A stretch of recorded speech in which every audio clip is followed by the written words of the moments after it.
¿Qué tal, amigo? Una vez más, es un placer encontrarnos por medio de este canal llamado Principio de Vida. Hoy nos reúne el motivo del estudio de la lección de escuela sabática. Esta lección profética que hemos empezado a abordar en este segundo trimestre del 2025. Hoy la lección número 5 para el sábado 26 de abril.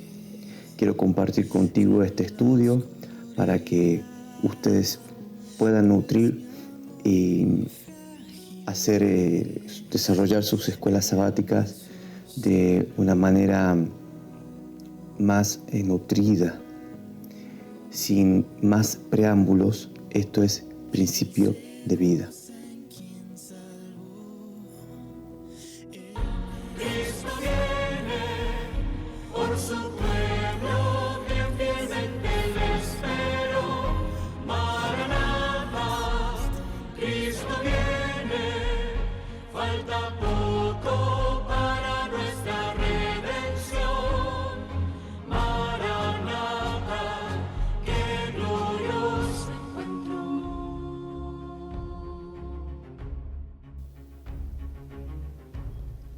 Bueno, vamos a inclinar el rostro y vamos a orar a Dios para pedirle la dirección sobre este estudio. Oremos. Bendito Dios, en el nombre de Jesús, te rogamos, Señor, que nos dé sabiduría.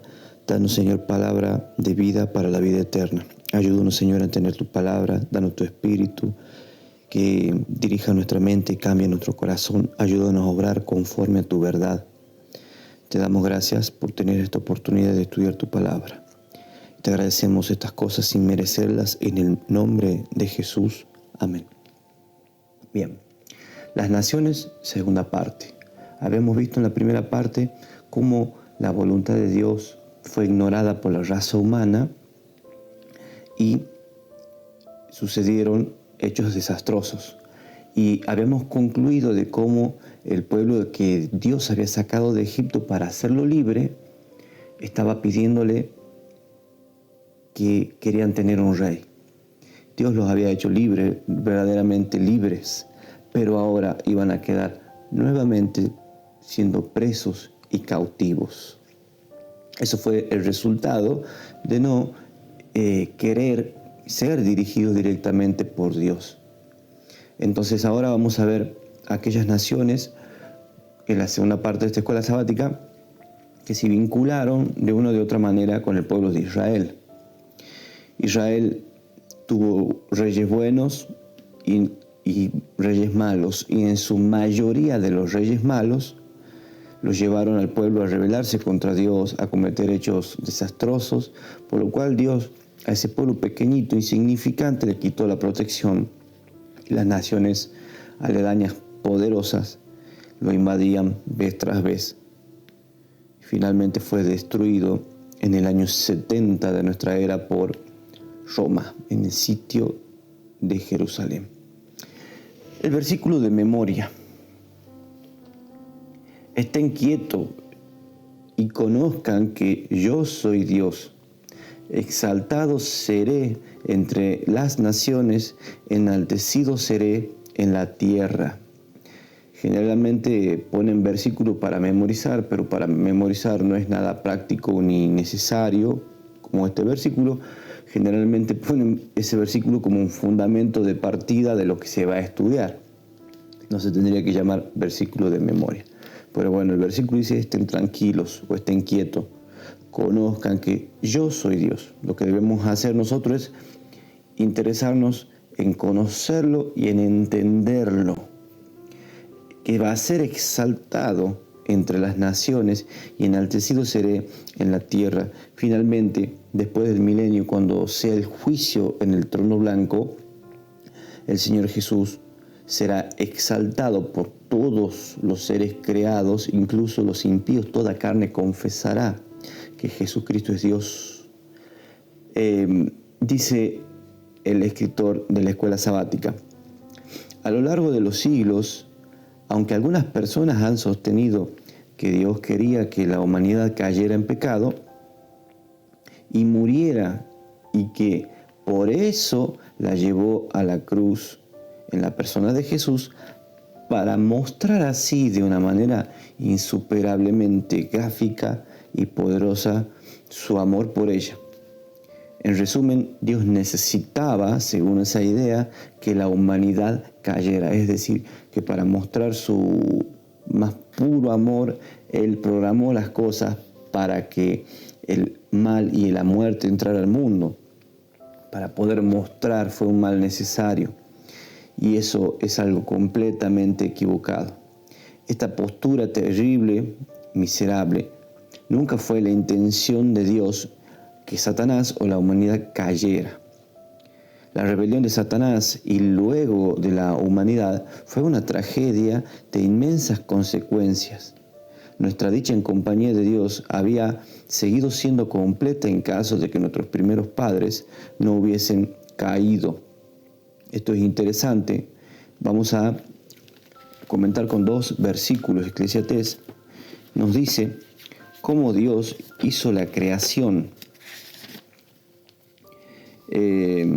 Cómo fue lo que Dios creó, si tenía algo de error o si esa creación era perfecta.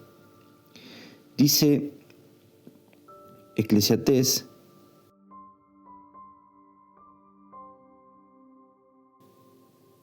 el versículo dice, todo lo hizo hermoso en su tiempo, o todo lo hizo perfecto, dicen otras versiones, en su tiempo. Y aún el mundo dio en su corazón, de tal manera que no alcanza el hombre a entender la obra de Dios desde el principio hasta el fin. Todo lo hizo hermoso en su tiempo y lo hizo perfecto.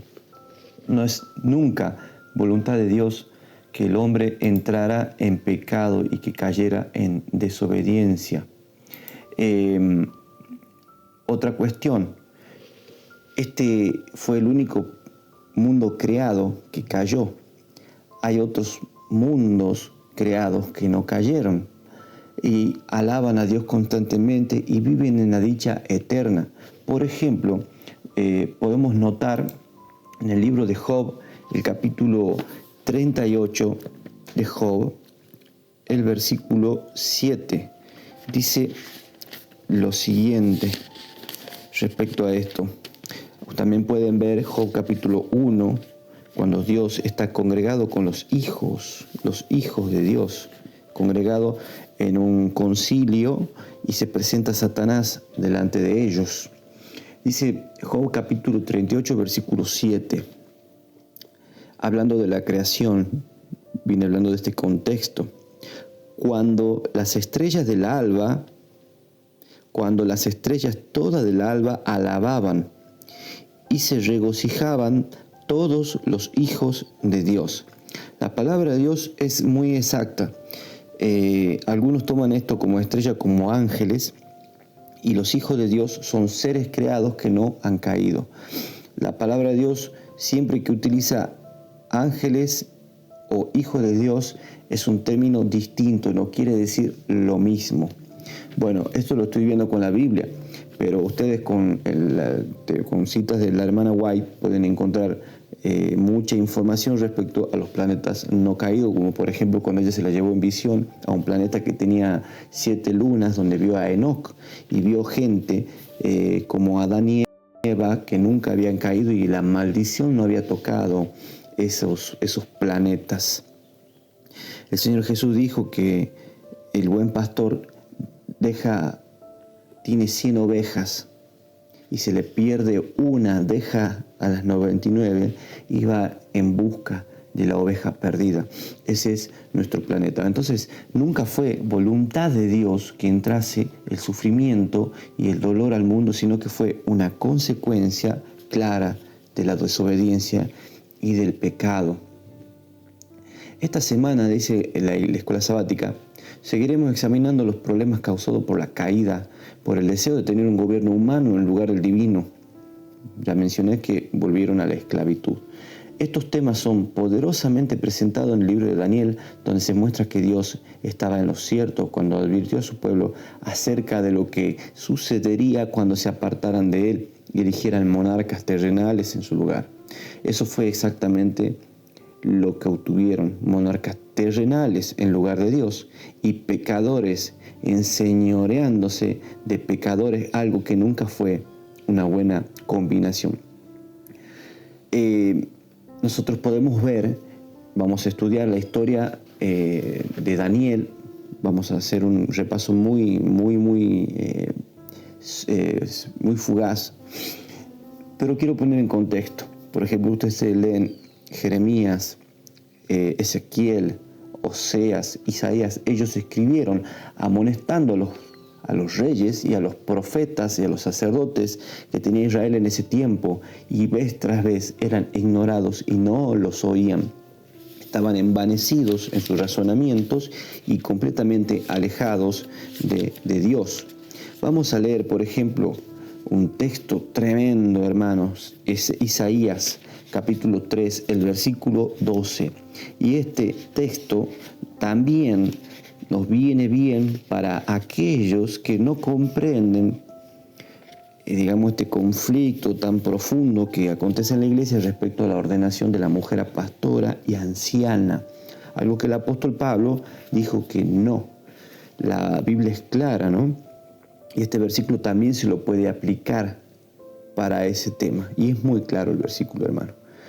Isaías capítulo 3, el versículo 12. Dice: los exactores, dice mi versión, los exactores o los destructores de mi pueblo son muchachos o jóvenes, y mujeres se enseñorearon de él. Pueblo mío, los que te guían te engañan y tuercen la carrera de tus caminos. Fíjense, jóvenes sin experiencia y mujeres se enseñorearon de él y tenían una guía mala y nefasta. Por ejemplo, un texto muy interesante en Lamentaciones capítulo 2, el versículo 14, dice: de aquel tiempo tus profetas vieron para ti vanidad y locura, y no descubrieron tu pecado para estorbar tu cautiverio, sino que te predicaron vanas profecías y extravío. Allí está la problemática de que cuando las personas que predican no predican lo que Dios manda, sino que dan mensajes livianos que sean agradables al oído y no llevan la esencia del Evangelio, que es la transformación.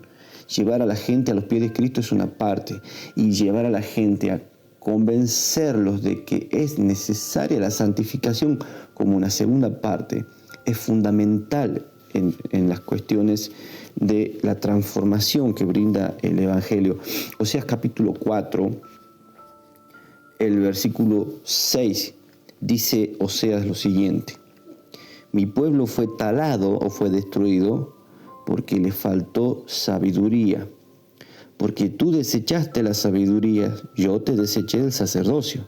Y pues que olvidaste la ley de tu Dios, también yo me olvidaré de tus hijos. Y eso fue lo que pasó. Jeremías había profetizado que iba a venir la destrucción por mano de Nabucodonosor, y iban a ser 70 años de cautiverios en esa nación. Luego iban a ser reparados la ciudad, el muro, el santuario. Pero 70 años de cautiverio llevó a los hijos de Israel a estar presos, volviendo a ser esclavos en una nación pagana. O sea, miren ustedes el camino. Dios lo había sacado de Egipto para que no sean esclavos, y ellos, luego de haberse instalado como nación, de haber crecido, de haberse madurado como esa niña que leímos en Isaías capítulo 16, cuando se vio grande, se rebeló. Nuevamente ahora es esclava. Oseas, el profeta Oseas, vivió entre los años 787 722 antes de Cristo, durante el reinado de Jeroboam II. Y él profetizó estas cosas antes de la caída de Samaria por manos de Asiria. Primero fue la invasión de Asiria al norte de Israel y después más adelante vino Nabucodonosor. Es muy interesante tener estas cuestiones en contexto para llevarlas hoy en día a nuestra vida, a nuestra iglesia. Fíjense lo que dice la hermana White respecto a esta cuestión, ¿no?, de predicar lo que se nos ha mandado, no los mensajes que por ahí no necesariamente tienen que ser agresivos, hermanos, ¿no? No quiero decir eso porque hay mucha gente que utiliza el Evangelio para agredir y ofender, pero debemos predicar la verdad tal cual como Dios la dijo. Les hago un llamamiento, dice la hermana White, Sermones 23. Les hago un llamamiento como embajadores de Cristo para que se aparten del camino en el que se encuentran, pues ese no es el camino del deber ni de la seguridad. Arrepiéntanse ante Dios porque no han sido fieles atalayas, mensajeros, ni han permanecido unidos en la obra de la salvación de las almas. Y esto es completamente empírico y comprobable en las iglesias, 100% en las iglesias adventistas. Díganle a la gente qué hora es de la noche. Anuncien a los fieles y leales que se aproxima la mañana. Díganles a los perezosos y amantes de la comodidad y a los que están trabajando del lado del enemigo que se aproxima la noche. Se ha perdido mucho tiempo, pero ustedes despertarán ahora, se percatarán de la situación aquellos que ocupan puestos de responsabilidad o por su indiferencia e inactividad de la gente, paz y seguridad. Que Dios nos ayude a colaborar con su causa ahora. Se viene la noche espiritual y el cristianismo en general, no solamente el adventismo, dedican temas para alegrar, para hacer sentir bien, para hablar del amor y nada más, entonces no ofrece un evangelio de transformación, son evangelios espurios. La Gran Comisión decía que Cristo nos mandaba, con la autoridad que a Él se le había dado en el cielo y en la tierra, nos manda ahora a ir y a ser discípulos y enseñarles que guarden todas las cosas que les he mandado. Enseñándoles que guarden todas las cosas que les he mandado. En la lección del día domingo dice el primer mandamiento. Esto habla de cuando se le manda a Adán y Eva no comer del árbol de la ciencia del bien y del mal, porque del día que él comiere ciertamente morirás. Ellos pecaron y ciertamente entró la muerte y la miseria al mundo. Quiero leer solamente de este día una pregunta que está justo aquí, puede ver subrayada. ¿Cómo es posible que esté prohibido? Era en el árbol el conocimiento de la ciencia del mal. Estaba prohibido. Dios, como Dios, sabía la ciencia del mal en toda la profundidad y la ciencia del bien en toda la profundidad. Adán y Eva fueron puestos en la ciencia del perfecto bien, pero tenía razón la serpiente, porque cuando ciertamente sabe Dios que el día que de él comiere seréis como dioses, sabiendo el bien y el mal. Estaba en lo correcto Satanás, más allá del engaño. Pero este este conocimiento de la ciencia del mal, dice la pregunta, ¿no es siempre útil experimentar y saber más? Es como cuando es la edad de los adolescentes, que nos dicen cosas, o cuando fuimos adolescentes, nos dicen cosas los que ya tienen experiencia y nosotros no. Yo lo voy a hacer distinto y me va a salir distinto. Y vamos y nos mandamos tremendas macanas, unos más chicos, otros problemas más grandes. Bueno, no es bueno experimentar en el mal, porque vemos la situación que ha acarreado. Según las Escrituras, no. Dios pretendía educar a su pueblo cabalmente y evitar el sufrimiento que algunos conocimientos le causarían a largo plazo, como lo que sucedería más tarde cuando el pueblo eligió gobernarse a sí mismo en lugar de ser gobernado por el propio Señor. Adán y Eva fueron educados completamente respecto a la caída de Lucifer. Ellos sabían perfectamente, no era una pareja inocente que no sabía nada y pecaron por ignorantes. Estaban completamente bien asesorados por ángeles y por el propio Jesucristo, los resultados nefastos de la rebelión de Satanás en el cielo. Y fueron engañados. Entonces el Señor no quería que ellos entrasen en esa ciencia del mal y ellos entraron. Al igual que cuando Dios fundó esa nación de Israel, les dio la tierra prometida, no quería que tengan un rey porque sabían los resultados nefastos que iban a sucederles, pero el pueblo se rebeló y Dios les permitió que vivan lo que ellos realmente querían. ¿Cuántas veces nosotros hoy en día le pedimos cosas al Señor, como dice el apóstol Pablo en Romanos? Pedimos, pero pedimos mal para nuestros propios deleites. El Señor tenga misericordia de nosotros. ¿Cuántas veces pedimos cosas malas? O nos pasan cosas malas y no sabemos por qué. ¿Por qué a mí? ¿Por qué tanto daño? ¿Por qué tengo que sufrir tanto si yo no hago mal a nadie? Lea Salmo 73, hermanos. Si usted está sufriendo por una situación injusta, lea Salmo 73. Lea el Salmo 73, eso le da consuelo en el alma. De pasada, hermanos, yo no voy a estudiar en profundidad Daniel 2, Daniel 7, voy a exponerlo así de una manera muy soslayada. Les dejo acá en el enlace dos sermones respecto a Daniel 2 y Daniel 7 y una profundización de lo que es el cuerno pequeño. Parte de un curso de Biblia para católicos que hice hace un poquito de tiempo atrás. En el Daniel 2, Dios presentó las descripciones más convincentes acerca de la relación entre su pueblo y los reinos de este mundo durante el cautiverio en Babilonia. Por medio del profeta Daniel, su pueblo ya no era autónomo y ahora cosecharía las consecuencias de sus elecciones. ¿Aprenderían al menos de ellas? Aprendieron un tiempo, porque luego los hijos de los hijos de los hijos traerían todo el mal que Roma les hizo en el año 70 por haber matado al príncipe de paz, por haber matado al Mesías príncipe. Dios les mandaba nuevamente un reino, el reino de la gracia que decía Juan, el reino de la gracia se ha acercado, Juan el Bautista, y ellos no quisieron ser parte de ese reino. El célebre historiador Hobsbawm habla del siglo largo de nuestra era, que arranca en la Revolución Francesa en 1789 hasta 1915, un hito el surgimiento del capitalismo y la industrialización, la producción en masa y lo que iba a terminar con todas las ilusiones de la cultura europea.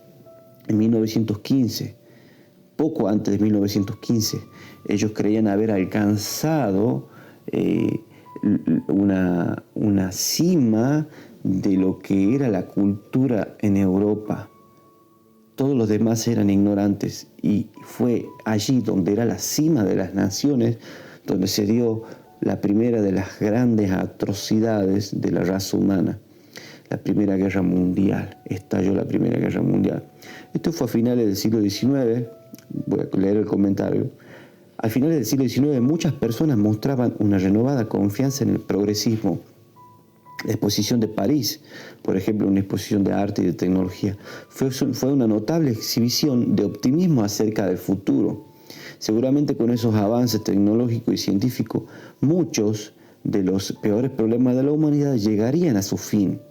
A medida que la humanidad se adentraba en el siglo XX, cundía entre ellos pensadores del optimismo de que los ideales de la ilustración, como la perfectibilidad humana y el poder de la razón, los ideales de la ilustración, marcarían el comienzo de una nueva era maravillosa para la humanidad. ¿Qué creen hoy en día los científicos? Que la humanidad va creciendo, va evolucionando, y la Biblia que nos dice, no va evolucionando, va involucionando, moralmente, físicamente, espiritualmente. Ese era el ideal del periodo de la ilustración del siglo XIX, fines del siglo XIX, hasta que se vio chasqueada esa tecnología que iba a ser la causal de la mejora de esta raza vendría a ser usada para construir armas de destrucción masiva. Sin embargo, la Primera Guerra Mundial acabó rápidamente con estos sueños, mientras que a finales del siglo XX habíamos perdido más de 200 millones de personas a causa de la guerra. Puede que hayamos avanzado tecnológicamente, pero moralmente no. Parafraseando al doctor Martin Luther King, tenemos misiles teledirigidos por inteligencia artificial, pero hombres fatalmente equivocados con una combinación sin duda, una combinación sin duda aterradoras. Muchos estudiosos de la profecía han notado que los metales de la imagen de Daniel 10 siguen un patrón de devaluación progresiva que va de lo más valioso a lo de menor valor. El oro deja su lugar a la plata, el bronce y al hierro, hasta terminar en una mezcla de hierro y arcilla. Entonces, ¿qué está diciendo? En la estatua de Daniel 2 que le fue presentada a Nabucodonosor, ve que la humanidad, en vez de ir evolucionando, va involucionando desde el metal más preciado, que es el oro, hasta el barro que está en los pies, hierro mezclado con barro. Charles Darwin, Karl Marx y otros pensadores del siglo XIX intentaron convencernos de que la humanidad progresa constantemente, que estamos evolucionando biológica y socialmente. Y aunque en algunos aspectos la existencia humana ha mejorado, por lo menos en el ámbito físico y en la salud, porque eso es cumplimiento de la profecía de Daniel 12 de pasada, ¿quién puede vislumbrar un futuro de paz, seguridad y prosperidad en vista de cómo está siendo gobernado el mundo en la actualidad? ¿Por qué hago este comentario? Hago un solo comentario del día lunes y el día martes. Habla de Daniel 2 y Daniel 7. Daniel 2 y Daniel 7 muestra desde el año 650 a.C.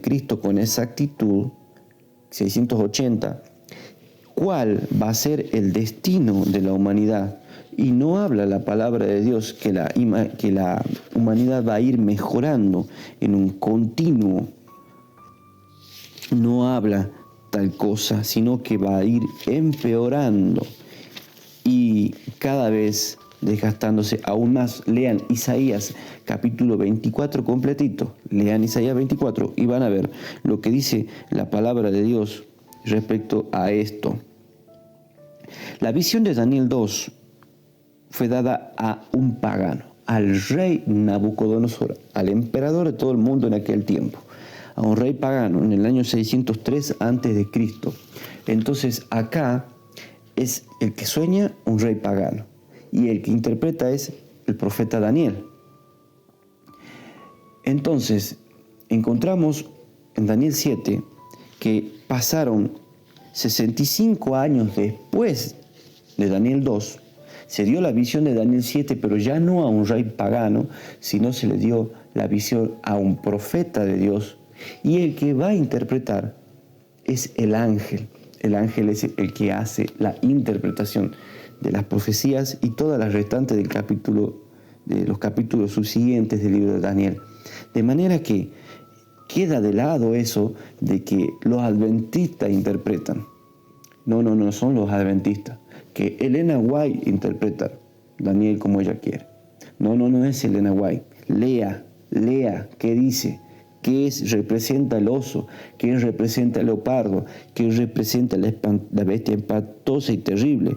¿Qué representa el león? Lo dice el ángel.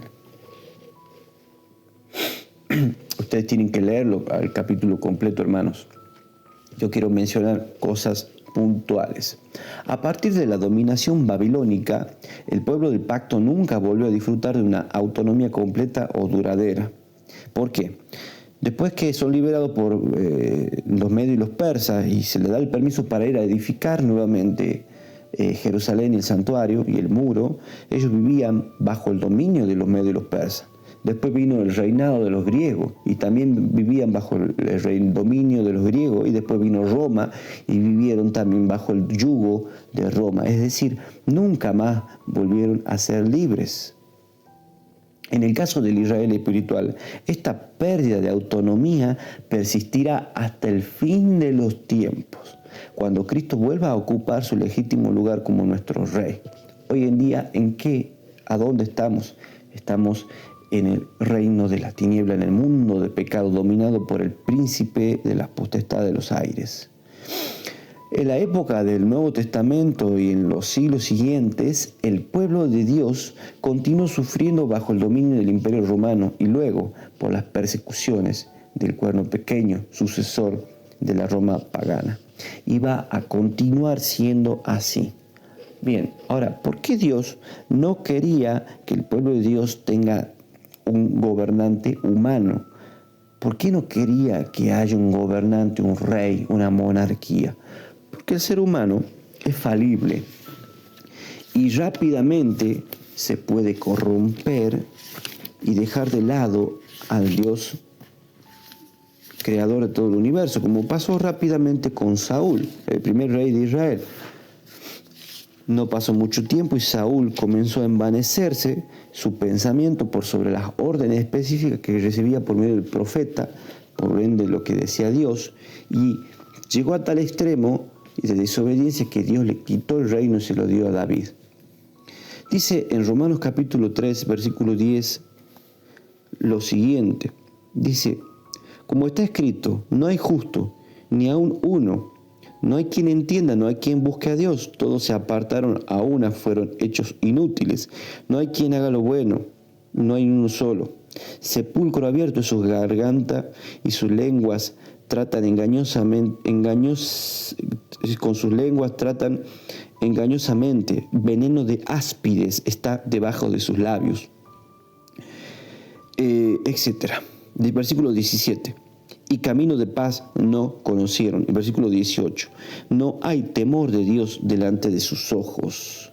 No hay temor de Dios delante de sus ojos.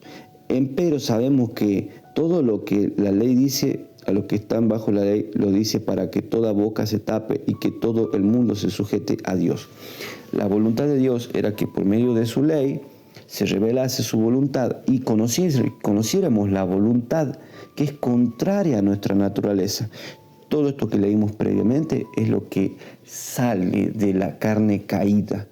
Y lo que Dios intenta enseñarnos por medio de su ley es lo que quiere regenerar el Espíritu Santo en nuestro corazón, cambiar ese corazón de piedra por un corazón de carne.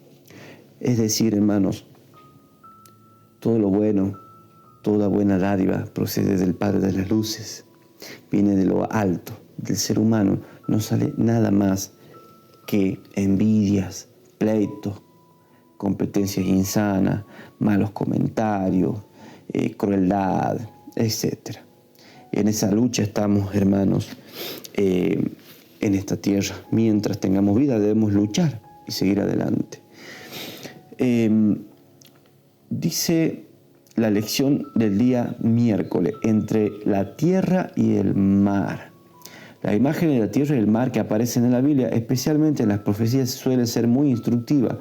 Consideremos, por ejemplo, el símbolo de la tierra y del mar cuando aparece juntos en la profecía bíblica. Simbólicamente, cuando se yuxtaponen la tierra y el mar, la tierra suele representar el mundo ordenado o incluso la tierra de Israel, mientras que el mar se refiere a las naciones de gentiles que la amenazan, igual que el mar amenaza a la tierra. Esto es un extracto de Beatriz Neil, no sé cómo se pronuncia, Los Santos Sellados y la Tribulación. No sé de dónde salió ese libro, pero ella dice que el mar simboliza a los gentiles desobedientes a Dios y que la tierra simboliza al pueblo de Israel verdadero. No sé de dónde sacó esa comparación de texto, pero es un error. La palabra de Dios es clara. Miren acá abajo lo que dice también. Observa cómo el dragón utiliza el agua para perseguir a la mujer, la iglesia. Como hemos visto, El agua suele simbolizar en la profecía los gobiernos mundanos, así como también la agitación y el caos que a menudo los acompañan. Ahí yo puse un cartel que dice error. ¿Por qué? ¿Qué simboliza el agua? Cuando ustedes ven Daniel capítulo 7, el profeta ve que de la gran mar, una tormenta embravecida, y ve que de la gran mar se levantaban bestias. De conflictos en el mar se levantaba otra bestia. De conflictos en el mar se levantaba otra bestia. Bien, ¿y qué tenemos para interpretar la Biblia? Preguntarle a la propia Biblia qué significa el mar, qué significa bestia. Ahí nomás el capítulo 7, el ángel dirá que los reinos son, que las bestias son reinos. ¿Y qué es el agua? Lo cual no comparto con lo que puso el comentarista en la escuela sabática. ¿Qué simboliza el agua? Apocalipsis, el capítulo 17, el versículo 15. En Apocalipsis 17 se ve una mujer sentada sobre muchas aguas, montada sobre una ramera. Y acá dice, el ángel interpreta, y él me dice, las aguas que has visto donde la ramera se sienta son pueblos, muchedumbres, naciones y lenguas. Es decir, no necesariamente son gentiles, impíos y paganos, sino que dice multitudes de gente, lugares densamente poblados. A eso se refiere el símbolo del mar. Porque en los tiempos antiguos, las grandes naciones tenían centros, crecían y se enfrentaban unas con otras por el dominio. Entonces, de lugares densamente poblados salían reinos, salían imperios y venían sucesiones de reino. Es decir, el símbolo del mar simboliza a muchedumbres de gentes. Bien, en Apocalipsis capítulo 12, el versículo 15 y 16 nos dice lo siguiente. Dice, la serpiente echó de su boca tras la mujer agua como un río, a fin de que fuese arrebatada por el río. Y la tierra ayudó a la mujer, y la tierra abrió su boca y sorbió el río que había echado el dragón de su boca. Acá se dice la palabra tierra. Pero ¿qué significa tierra en la profecía? ¿O qué quiere decir que la tierra ayudó a la mujer? El versículo 6 dice que la mujer huyó al desierto, lugares deshabitados, donde tiene un lugar preparado por Dios para que se mantenga allí, o sea, sustentada durante 1260 días. Acá, cuando dice la serpiente echó de su boca tras la mujer, o sea, tras la iglesia, agua como un río,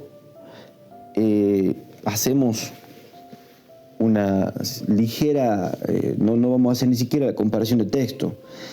Cristo dijo, el que en mí cree, de su interior brotarán ríos de agua viva. Y esto es diciendo por el Espíritu Santo que habían de recibir. Eso está en San Juan capítulo 7. Y si sale agua de la boca del dragón, ¿qué espíritu de qué sale de ahí? ¿Espíritu Santo que los hace profetizar y hablar verdades? No, sale engaños. Entonces, los intérpretes han estudiado y han entendido siempre que el agua que tira la serpiente detrás de la mujer son doctrinas erradas, son doctrinas satánicas. El diablo cuando suyo habla mentira porque él es mentiroso y padre de mentira. Entonces, no solamente que persiguió a la mujer fue casi arrebatada por un río de engaños satánicos respecto a doctrina. Y ahora dice que la tierra va a ayudar esos lugares inhabitados donde los que eran perseguidos iban huyendo de lugar en lugar de las persecuciones, primero del papado y después del protestantismo en Inglaterra. Finalmente llegaron a una tierra casi que estaba muy poco habitada, que era el nuevo continente en Norteamérica. Fue esa tierra donde los hijos de Dios hallaron lugar para poder vivir en paz. Vamos a seguir avanzando, hermanos. La lección del día jueves. Esto es una profecía hermosa, imposible de resumir en no sé cuánto me quedan, 5 minutos más. Pero, queridos, en el 1620 zarpó hacia Norteamérica el barco Mayflower con los primeros habitantes que iban a formar esa nación de libertad de culto y libertad de conciencia. La profecía nos está diciendo de dónde iba a venir el último remanente de lo que habla el Apocalipsis 12:17, que el dragón, como no pudo destruir a la mujer, se fue a hacer guerra contra los otros de la simiente de ella, los cuales guardan los mandamientos de Dios y tienen el testimonio de Jesús. Fue de esa tierra de libertad, esa tierra inhabitable, donde se iba a formar una nación y de donde finalmente Dios iba a levantar al pueblo final. No es casualidad que el Chasco, que 1844, que Miller, que los pioneros estuviesen en Norteamérica. No es casualidad. Fue algo dado por Dios, que el pueblo final de Dios surja de la nación que tiene aspecto de cordero, pero que finalmente hablará como dragón. Dice la lección del día jueves, profetizar de nuevo. Dice acá, lo pongo subrayado, la iglesia remanente nació en el Nuevo Mundo, precisamente donde hallaron refugios quienes buscaban libertad religiosa durante los siglos XVIII y el siglo XIX. Dado los antiguos obstáculos religiosos y políticos que existían en otras latitudes, es dudoso que la puesta en marcha de este movimiento hubiese sido tan rápida o poderosa en otro lugar. Es decir, esos que zarparon en 1620 llegaron a Norteamérica huyendo también de las persecuciones protestantes en Gran Bretaña. En Apocalipsis capítulo 10, versículo 1 al 11, se nos habla ¿dónde se describe el nacimiento de este movimiento? O sea, ¿en qué lugar? Busca en este texto algunos de los elementos que hemos estudiado como las naciones, la tierra y el mar, con la debida cautela para no introducir en pasajes ideas que no se encuentran en él. ¿Qué mensajes encuentras allí? Entonces, si ustedes leen Apocalipsis capítulo 10, se nos habla de que un ángel poderosísimo, exaltado, lleno de gloria, pone lo leo, el capítulo 1, el versículo 2 dice, y vi otro ángel fuerte descender del cielo, cercado de una nube, y el arco celeste sobre su cabeza, y su rostro era como el sol, y sus pies como columna de fuego.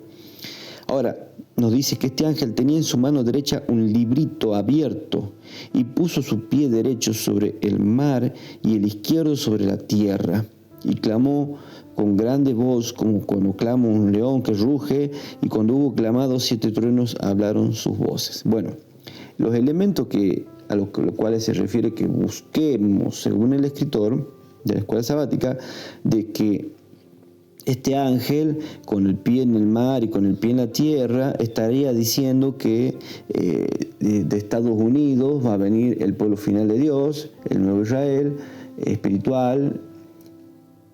Y caemos en el error de la lección de la clase pasada. ¿Por qué? Vimos que malinterpreta el mar como las naciones paganas y es muchedumbres.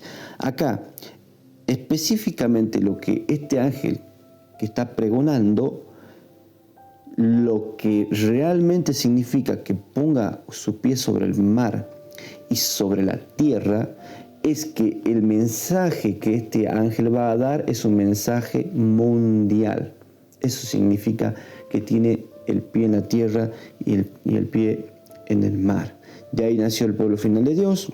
Vamos a cortar muchos caminos, hermano, tengo que terminar la lección. Y se va a predicar a todo el mundo. El ángel que le dijo a Juan que se acerque y coma ese librito, Juan lo devoró y cuando lo puso en su boca era dulce porque era la segunda venida de Cristo. Creían que Cristo venía, pero cuando lo digiere amargó su vientre, Cristo no vino. Era la porción, ese librito abierto en la mano del ángel, eran las porciones que habían sido selladas del libro de Daniel, que nunca habían hallado cumplimiento o un entendimiento cabal hasta en ese tiempo. Hasta antes de 1844 muy pocos habían interpretado correctamente el libro de Daniel. El que más se aproximó fue Sir Isaac Newton en sus tratados del libro de Daniel y de Apocalipsis. Dice la lección de escuela sabática: el ángel sostiene un librito, probablemente el libro de Daniel. Y ahí no dice el libro de Daniel, dice un librito que está abierto. Es el libro de las profecías, hermano, no es el libro de Daniel, es el libro de las profecías. El libro de Daniel es un libro profético, pero que se entiende a la luz del Apocalipsis y viceversa. El ángel tiene un pie sobre el mar y sobre la tierra. Esto podría hacer referencia al hecho de que el mensaje abarca todo el globo, que es lo que dije hace un momento, tanto el viejo mundo como el nuevo mundo. También podría ser una referencia a la idea de que este mensaje es para todas las naciones, para quienes viven en la tierra y quienes viven en el mar, gentil o pagano. Ahí vamos bien. El mundo será por fin iluminado con la gloria de Dios y los mensajes finales de Apocalipsis 14 serán llevados a todos. Fíjense, de Apocalipsis 14, noten y tomen nota ahí de lo que vamos a finalizar con eso. Al igual que en el caso del Israel de antaño, nuestro mandato como iglesia es predicar el evangelio en todo el mundo para testimonio en todas las naciones. Entonces vendrá el fin. Apocalipsis capítulo 10, después de que come el libro y le hace amargura en su vientre, el ángel le dijo, el versículo 11, es necesario que profetices otra vez a muchos pueblos, gente, lengua y reyes. Es necesario que profetices otra vez. Entonces, ¿qué nos está diciendo? Que el pueblo final de Dios es un pueblo profético. Tenemos que estudiar las profecías, no caer en el engaño de que los mal llamados temas cristocéntricos son solamente lo único que tenemos que leer. Digo mal llamado porque toda la Biblia es cristocéntrica. La profecía, cuando se la expone, si no tiene a Cristo en el centro, no tiene sentido, no tiene razón de ser, hermanos. Cristo debe ser el centro de Daniel 2, Cristo debe ser el centro de Daniel 7, porque Él es el que se presenta como abogado en el tiempo en que el cuerno pequeño hablaba grandezas y blasfemias en la tierra, en el tiempo en que el cuerno pequeño va a intentar la última rebelión final en la tierra. Cristo es el que va a detener para siempre toda la maquinaria humana y todos esos reinos tendrán su fin cuando venga el reino de la roca y serán como los tamos de la era del verano y nunca más habrá recuerdo de ellas.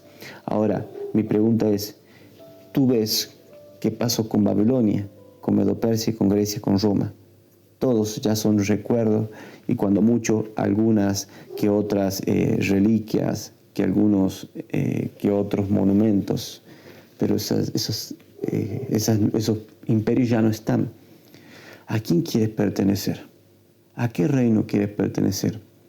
¿Al reino de ahora que está en el mundo, que nos llena de necesidades, que nos llena de la compulsión del consumismo, que nos hacen creer que vamos a ir a una mejora? ¿Quieres pertenecer a ese mundo? Ahora el mundo está diciendo que cuando entre la era de la singularidad, estudie, asesórese, la raza humana va a llegar a un cambio mucho más grande que el descubrimiento de la rueda, del fuego, que el descubrimiento de la revolución francesa, de la revolución industrial. Vamos a llegar a la cúspide y que vamos a tener procesadores en la cabeza con inteligencia artificial y el ser humano se va a volver extraordinariamente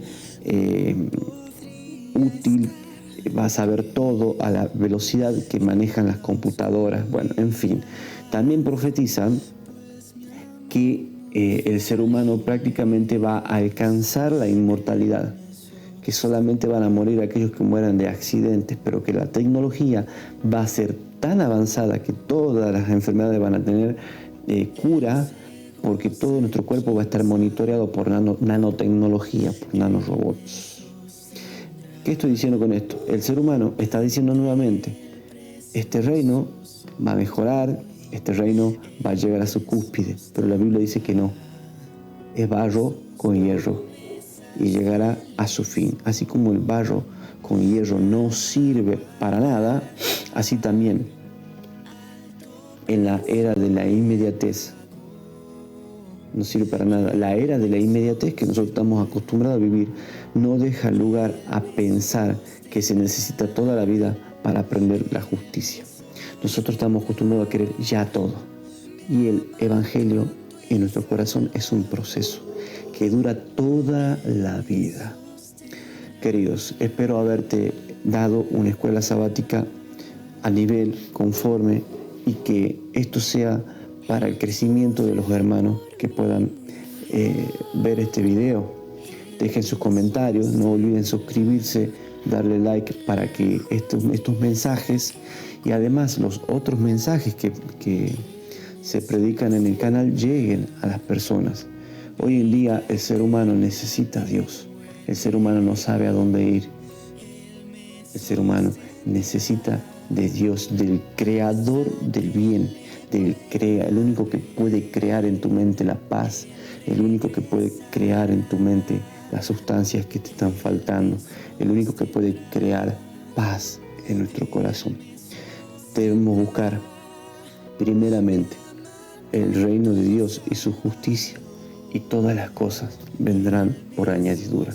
Amén, que así sea. Esto fue, para gloria de Dios, una vez más, principio de vida. Hasta la próxima.